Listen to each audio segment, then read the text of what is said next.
USS പരിശീലനത്തിന്റെ 2ാം ദിവസമാണ് ആദ്യത്തെ ചോദ്യം. ചുവടെ നൽകിയ പ്രസ്താവനകൾ വായിച്ച് അനുയോജ്യമായത് കണ്ടെത്തുക. ഇതൊരു USS പ്രീവിയസ് ക്വസ്റ്റ്യൻ ആണ്. പശ്ചിമഘട്ടത്തിലും വടക്ക് കിഴക്കൻ സംസ്ഥാനങ്ങളിലും നിത്യഹരിത വനങ്ങൾ കാണപ്പെടുന്നു.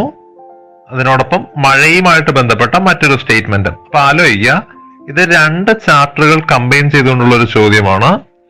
ആദ്യത്തേത് നമ്മുടെ കേരളം മണ്ണും മഴയും മനുഷ്യനും എന്ന് പറയുന്ന 6ാം ക്ലാസ്സിന്റെ 3ാമത്തെ യൂണിറ്റും, അതിനോടൊപ്പം കുറച്ചുകൂടെ ഇമ്പോർട്ടന്റ് ആയിട്ട് 7ാം ക്ലാസ്സിന്റെ ലാസ്റ്റ് ചാപ്റ്ററും. ഈ 2 ഭാഗം പൂർണ്ണമായും മനസ്സിലാക്കിയവർക്ക് ഈ ഉത്തരം എഴുതാൻ സാധിക്കും. നമുക്ക് ചോദ്യം ഡീറ്റെയിൽഡ് ആയിട്ട് നോക്കാം. പശ്ചിമഘട്ടത്തിലും വടക്കു കിഴക്കൻ സംസ്ഥാനങ്ങളിലും നിത്യഹരിത വനങ്ങൾ കാണപ്പെടുന്നു. വെസ്റ്റേൺ ഘാട്ട് നിത്യഹരിത വനങ്ങൾ കാണപ്പെടുന്നു, അതായത് എവർഗ്രീൻ ഫോറസ്റ്റ് ഉണ്ടെന്നാണ് പറയുന്നത്. എവിടേക്കാണ്? വെസ്റ്റേൺ ഘാട്ടിലും ഉണ്ട്,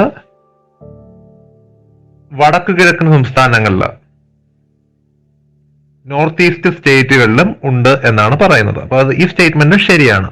എക്സാമ്പിൾ ആയിട്ട് പശ്ചിമഘട്ടത്തില് നമുക്ക് സൈലന്റ് വാലി ഉണ്ട്. സൈലന്റ് വാലി ഒരു നിത്യഹരിത വനമാണ്. അതുകൊണ്ട് പശ്ചിമഘട്ടത്തിൽ ഈ വനം ഉണ്ടെന്നുള്ള കാര്യത്തിൽ സംശയമില്ല. അതേപോലെ വടക്ക് കിഴക്കൻ സംസ്ഥാനങ്ങളിലും എന്ത് കാണപ്പെടുന്നു?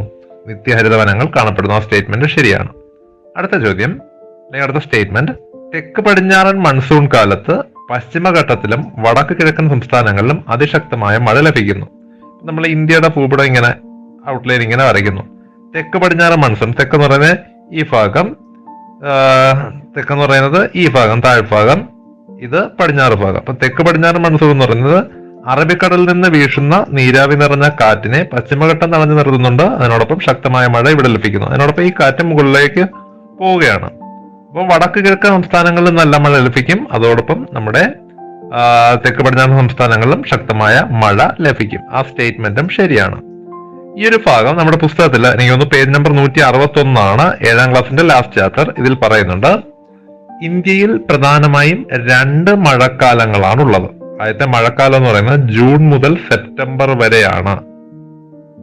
ഇക്കാലത്ത് ഈർപ്പം വഹിച്ചു കൊണ്ടുപോകുന്ന കാറ്റുകളെ പർവ്വതനിരകൾ തടഞ്ഞു നിർത്തുന്നതിനാൽ പടിഞ്ഞാറൻ തീരത്തും വടക്ക് കിഴക്കൻ സംസ്ഥാനങ്ങളിലും ഹിമാലയത്തിന്റെ അടിവാര മേഖലകളിലും ധാരാളം മഴ ലഭിക്കുന്നു എന്ന് പറയുന്നു. ഈ സ്റ്റേറ്റ്മെന്റ് ആയിരുന്നു 2ാമത്തേത്. തെക്ക് പടിഞ്ഞാറൻ മൺസൂൺ കാലമാണിത്. പിന്നീട് ഒരു ഇടവേളയ്ക്ക് ശേഷം ഒക്ടോബർ നവംബർ മാസങ്ങളിൽ വീണ്ടും മഴയുടെ കാലമാണ്. ഇത് വടക്കു കിഴക്കൻ മൺസൂൺ കാലം എന്ന് അറിയപ്പെടുന്നു.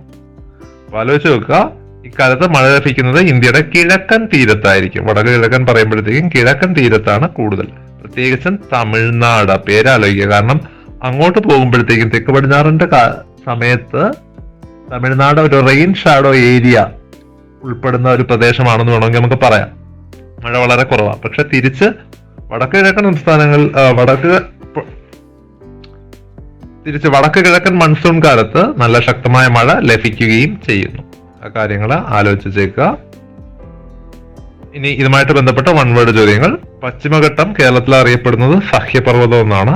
കേരളത്തിൽ ധാരാളമായി മഴ ലഭിക്കുന്നതിനുള്ള പ്രധാന കാരണം നമ്മുടെ പശ്ചിമഘട്ടമാണ്, വെസ്റ്റേൺ ഘട്ടാണ്. പശ്ചിമഘട്ടത്തിലെ ഏറ്റവും ഉയരം കൂടിയ കൊടുമുടി ആനമുടിയാണ്. 2695 മീറ്റർ ആണ്. മീറ്ററിന്റെ അളവ് PSCക്കൊക്കെ പഠിച്ചാൽ മതി, USSന് ആവശ്യമില്ല. ഇന്ത്യയിൽ അനുഭവപ്പെടുന്ന കാലാവസ്ഥ പ്രധാനമായിട്ടും ഉഷ്ണമേഖലാ മൺസൂൺ കാലാവസ്ഥ എന്ന പേരിലാണ് അറിയപ്പെടുന്നത്. ഇന്ത്യയിൽ ശൈത്യകാലം ആരംഭിക്കുന്നത് ഡിസംബർ മുതൽ ഫെബ്രുവരി വരെയാണ്. അപ്പം ഡിസംബർ മഞ്ഞുകാലമാണ്, ശൈത്യകാലം. ഡിസംബറിന് ക്രിസ്മസ് അപ്പൂപ്പ മഞ്ഞിലല്ലേ വരുന്നത്, അങ്ങനെ ആലോചിച്ചാൽ മതി, അപ്പൊ തെറ്റിപ്പോല. ഉഷ്ണകാലം മാർച്ച് മെയ് വരെയാണ്. മാർച്ചില് സ്കൂൾ എന്ത് ചെയ്യും? അടയ്ക്കും. വേനലവധി എന്നാണ് പറയുന്നത്. അപ്പൊ അത് ഉഷ്ണകാലമാണ്. അതുപോലെ തെക്ക് പടിഞ്ഞാറൻ മൺസൂൺ കാലം എന്ന് പറയുന്നത് ആദ്യ മഴ ജൂൺ, സ്കൂൾ തുറക്കുമ്പോഴുള്ള മഴ ജൂൺ മുതൽ സെപ്റ്റംബർ വരെ. ഇടവപ്പാതി എന്നും കാലവർഷം എന്നും അറിയപ്പെടുന്നു. വടക്ക് കിഴക്കൻ മൺസൂൺ ആണെങ്കിൽ തുലാവർഷം എന്നാണ് അറിയപ്പെടുന്നത്. ഒക്ടോബർ മുതൽ നവംബർ വരെയാണ്. വടക്ക് കിഴക്കൻ മൺസൂണിൽ ഏറ്റവും കൂടുതൽ മഴ ലഭിക്കുന്നത് തമിഴ്നാടിനാണ്. മൺസൂണിന്റെ പിൻവാങ്ങൽ എന്നറിയപ്പെടുന്നത് വടക്കു കിഴക്കൻ മൺസൂണാണ്. ഇനി മൺസൂണിന്റെ കവാടം ഏതാന്ന് ചോദിച്ചാൽ നമ്മുടെ തെക്ക് പടിഞ്ഞാറൻ മൺസൂൺ അവിടെ നിന്ന് തുടങ്ങുന്ന കേരളത്തിൽ നിന്ന്. അപ്പം കേരളം എന്തായിട്ട് പറയാം? മൺസൂണിന്റെ കവാടമായിട്ട് പറയാവുന്നതാണ്. ഇനി വെസ്റ്റേൺ ഘാട്ടുമായിട്ട് ബന്ധപ്പെട്ട് ഒന്ന് ആലോചിച്ച് വെച്ചേക്കേണ്ടത്, ഇത് 6 സംസ്ഥാനങ്ങളിലൂടെ കടന്നു പോകുന്നുണ്ട്. ഇപ്പൊ ഗുജറാത്തിന് തൊട്ട് താഴോട്ട് നമ്മൾ ഇങ്ങനെ വരയ്ക്കുന്നു.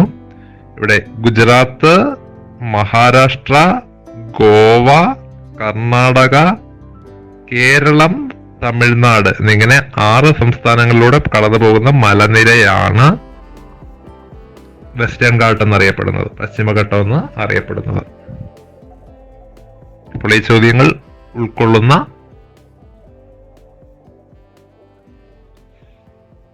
നമ്മുടെ പബ്ലിക്കേഷൻ ബുക്ക് ചെയ്യുന്നതിന് വേണ്ടി നിങ്ങൾക്ക് ഇൻസ്റ്റാഗ്രാം സന്ദർശിക്കാവുന്നതാണ്. USS 2027 കേരള എന്ന് സെർച്ച് ചെയ്യുക. 6ാം ക്ലാസ്സിലെ കുട്ടികൾക്ക് വേണ്ടി പുതിയ എഡിഷൻ ചോദ്യങ്ങൾ കൂടി ഉൾപ്പെടുത്തുകയാണ്. അതിനുശേഷമായിരിക്കും പ്രിന്റ് ചെയ്യുന്നത്.